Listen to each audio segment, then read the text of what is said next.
ಇಲ್ಲಿ ತುಮಕೂರಲ್ಲಿ ಒಬ್ಬರು ಜಯಪ್ರಕಾಶ್ ಅಂತ CA ಆಗಿದ್ರು, MD ಆಗಿದ್ರು ಕಾವೇರಿ ನೀರಾವರಿ ನಿಗಮ. ಅವ್ರನ್ನ ಹಿಡ್ಕೊಂಡು ಏನೇನು ಮಾಡಬಾರ್ದೆಲ್ಲ ಮಾಡಿಸ್ತಾವ್ರೆ.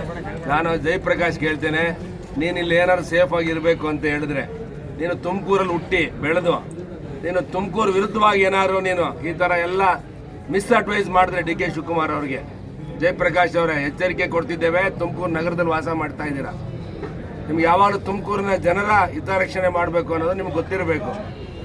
ನಿಮಗೆ ಏನೋ ಸ್ವಲ್ಪ ಬುದ್ಧಿ ಕೊಟ್ಟವನೇ ದೇವರು ಅಂತೇಳಿ ಅತಿ ಬುದ್ಧಿಯನ್ನು ಉಪಯೋಗಿಸಿ ನಮ್ಮ ಜನಕ್ಕೆ ಮಣ್ಣು ಹಾಕ್ಬೇಡ್ರಿ ಬಾಯಿಗೆ. ಭಾಳ ಸೀರಿಯಸ್ ಆಗಿ ಹೇಳ್ತಾ ಇದ್ದೀನಿ ಜಯಪ್ರಕಾಶ್ ಅವ್ರಿಗೆ. ಮತ್ತು DK ಶಿವಕುಮಾರ್ ಅವರು ನನ್ನ ಹೇಳಿಕೆ ಕೊಟ್ಟವ್ರೆ, ಏನೇ ಆದರೂ ನಿಲ್ಲಿಸಲ್ಲ, ಇದರಲ್ಲೇನೋ ಕಮಿಷನ್ ಹೊಡೆಯೋಕ್ಕೆ ಹೋಗಿದ್ದಾರೆ ಕಾಂಟ್ರಾಕ್ಟರ್ನ ಅಂತ. ಮಿಸ್ಟರ್ DK ಶಿವಕುಮಾರ್, ನಾವು ನಿಂತರ ಲೂಟಿ ಹೊಡೆದು ತಿಹಾರ್ ಜೈಲಿಗೆ ಹೋಗಿಲ್ಲ ಅಂತ ಹೇಳಿದ್ರೆ ಹೆಂಗಿರ್ತದೆ? ನಾನು ಇವತ್ತು ಹೇಳ್ತಾ ಇದ್ದೇನೆ, ನನಗೂ ಮಾತಾಡೋಕ್ಕೆ ಚೆನ್ನಾಗಿ ಬರುತ್ತೆ. ವಿರೋಧ ಪಕ್ಷದ ಶಾಸಕರನ್ನ ಹೆಂಗಂದ್ರೆ ಹಂಗೆ ಮಾತಾಡ್ತೀಯ ನೀನು? ತಾಕತ್ತಿದ್ರೆ ಪ್ರೂವ್ ಮಾಡು. ನಾವೇನಾದ್ರು ಭ್ರಷ್ಟಾಚಾರದಲ್ಲಿ ಏನಾದ್ರು ಭಾಗಿಯಾಗಿದ್ದೀವಿ ಅಂತ ಹೇಳಿದ್ರೆ, ಯಾವನ ಹತ್ರ ಕಮಿಷನ್ ಕೇಳಿದ್ದೀವಿ ಅಂತ ಹೇಳಿದ್ರೆ, ನಾನು ಇವತ್ತೇ ರಾಜಕೀಯ ನಿವೃತ್ತಿ ಹೊಂತೀನಿ. ನಿನಗೆ ತಾಕತ್ತಿದ್ರೆ ನೀನು ಪ್ರೂವ್ ಮಾಡು, ಅವತ್ತು ನೀನು ಗಂಡಸು ಅಂತ ಹೇಳ್ತೀನಿ. ಗಾಳಿಲಿ ಗುಂಡೊಡಿಯೋದು, ಗಾಳಿಲಿ ಕಲ್ಲು ಹೊಡೆಯೋದೆಲ್ಲ ಮಾಡಿದ್ರೆ ಜನ ನಾವು ಹೋರಾಟ ಮಾಡ್ತಿರೋದು, ರೈತರ ಪರ ಹೋರಾಟ ಮಾಡ್ತಿರೋದು. ಜನ ಏನು ಮೂರ್ಖರ? ರಕ್ತದಲ್ಲಿ ಬರಿತೀವಿ, ನೀರು ಕೊಡಲ್ಲ ಅಂತ ಹೇಳ್ಬೇಕಾದ್ರೆ ಜನ ಮೂರ್ಖರ? ಜನಕ್ಕೆ ನೋವಿದೆ, ಯಾಕೆ ನಮ್ಮ ಹೆಣದ ಮೇಲೆ ನೀರು ತಗೊಂಡೋಗು ಅಂತ ಹೇಳ್ತೀವಿ. ನಮಗೆ ನೋವಿದೆ. ಇರ್ಬೋದು, ಶಿವಣ್ಣ ಇರ್ಬೋದು, GS ಬಸವರಾಜರು ಸಾಕಷ್ಟು ಜನ ಹೋರಾಟ ಮಾಡಿ ನೀರು ತಂದು ಕೊಟ್ಟು ಹೋಗಿದ್ದಾರೆ ಈ ಜಿಲ್ಲೆಗೆ.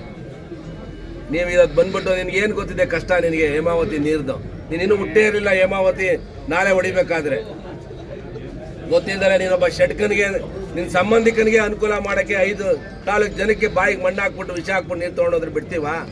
ನೋಡೋಣ ಗಂಡಸು ನೀವ ನೋಡೇ ಬಿಡ್ತೀವಿ. ತುಮಕೂರು ಜಿಲ್ಲೆ, ನಮ್ಮ ತುಮಕೂರು ತಾಲೂಕಿನ ಜನ ಗಂಡಸರ ಇಲ್ವಾ ಅಂತ ತೋರಿಸ್ತೀವಿ ನಿನಗೆ. ವಿರೋಧ ಇಲ್ಲ, ನಾವು ಹೇಳಿದ್ದೇವೆ ನಾಲೆ ಮುಖಾಂತರ ನೀರು ಹೋಗುತ್ತೆ. ನಿನ್ಗೆ ಅಷ್ಟೊಂದು ಆಸಕ್ತಿ ಇದ್ರೆ ನೇರವಾಗಿ ಡ್ಯಾಮಿಂದ ತೊಗೊಂಡೋಗು. ಇವತ್ತೇನು ಲಿಂಕ್ ಕ್ಯಾನಲ್ ಮಾಡಿ 900 ಕೋಟಿ ಇನ್ವೆಸ್ಟ್ ಮಾಡಿದ್ಯಪ್ಪ, ಅಲ್ಲಿಂದ ಮುಂದಕ್ಕೆ ಇನ್ನೆಷ್ಟು 70 ಕಿಲೋಮೀಟರ್ ಇರ್ಬೋದು ಡ್ಯಾಮ್ಗೆ. ಆ ಡ್ಯಾಮಿಂದ ನೇರವಾಗಿ ಅಲ್ಲಿ ಹಾಕೊಂಬಿಡು ಪೈಪ್ನ. ಯಾರು ಬೇಡ ಅಂತ ಹೇಳೋರೆ? ನೀನು ಭಾಳ ಪ್ರಭಾವಿ ಶಾಸಕ ಅಲ್ಲ, ಮಂತ್ರಿ ಅಲ್ಲಪ್ಪ ನೀನು, ಮುಂದೆ ಮುಖ್ಯಮಂತ್ರಿ ಆಗೋರು. ನೀನು ಡೈರೆಕ್ಟಾಗಿ ನಾಳೆ ಇದರಿಂದನೇ ಹಾಕೊಂಬಿಡು, ಡ್ಯಾಮಿಂದನೇ, ಹೇಮಾವತಿ ಡ್ಯಾಮಿಂದನೇ. ನಾವು ಕಾಮಗಾರಿನ ಮುಂದುವರಿಸಬೇಕು ಅಂತೇಳಿ ಎಲ್ಲ ಒಂದು ಕಡೆ DKC ಅವರು ಕುಣಿಗಲ್ನವ್ರಿಗೆ ಎತ್ತಿಕೊಂಡು ಕೆಲಸ ಮಾಡಿದ್ದಾರೆ.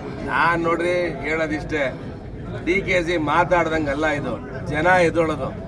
ಜನ ಜಾಗ ಬಿಟ್ಟಿರ್ತಾನೆ, ಪೈಪ್ ಹಾಕೋದು ಗುಬ್ಬಿ ಜನ, CS ಪುರದ ಜನ ಮುಂದಕ್ಕೆ ಹೋಗೋದಕ್ಕೆ ಬಿಟ್ಟಿರ್ತಾನೆ. ಜನ ಹೋರಾಟ ಮಾಡ್ತಾರೆ. ಸುರೇಶ್ ಗೌಡ, ಶಿವಣ್ಣ, ಮತ್ತೆ ಯಾರೋ ನಾವು, ಕೃಷ್ಣಪ್ಪ, ಜ್ಯೋತಿ ಗಣೇಶು, ಮತ್ತೆ ಸುರೇಶ್ ಬಾಬು ಹೋರಾಟ ಮಾಡ್ತಿಲ್ಲ. ಇದನ್ನು ಹೋರಾಟ ಮಾಡ್ತಿರೋರು ಜನಗಳು. ಜನ ಹೇಳ್ತಾರೆ ನೀರ್ದು ಈ ಯೋಜನೆ ಅವೈಜ್ಞಾನಿಕವಾಗಿದೆ, ವಿನ್ಯಾಸ ಬದಲಾವಣೆ ಮಾಡಿ ತಗೊಂಡೋಗ್ಬೇಡಿ ಅಂತ ಜನ ಹೇಳ್ತಿದ್ದಾರೆ, ನಾವೆಲ್ಲ ಹೇಳ್ತಿರೋದು. 2026 ಮಾರ್ಚ್ಗೆ ನಾವು ಮುಗಿಸ್ತೀವಿ ಅಂತ ಹೇಳಿ ಜಯಪ್ರಕಾಶ್ ಅವರು ಹೇಳ್ತಾರೆ. ಯಾವನ್ನ ರಿಟೈರ್ಡ್ ಆದ್ಮೇಲೆ ಇಟ್ಕೊಂಡು ಈ ಥರ ಎಲ್ಲ ಗೊಂದಲ ಮಾಡಕ್ಕೆ ಇಟ್ಕೊಂಡಿದ್ದಾರೆ. ಕೂಡಲೇ ಜಯಪ್ರಕಾಶ್ ಸ್ಥಾನಕ್ಕೆ ರಾಜೀನಾಮೆ ಕೊಟ್ಟು ತುಮಕೂರು ಪರ ನಿಂತ್ಕೋಬೇಕು ಅಂತೇಳಿ ಆಗ್ರಹ ಮಾಡ್ತೀವಿ ನಾವು. Media network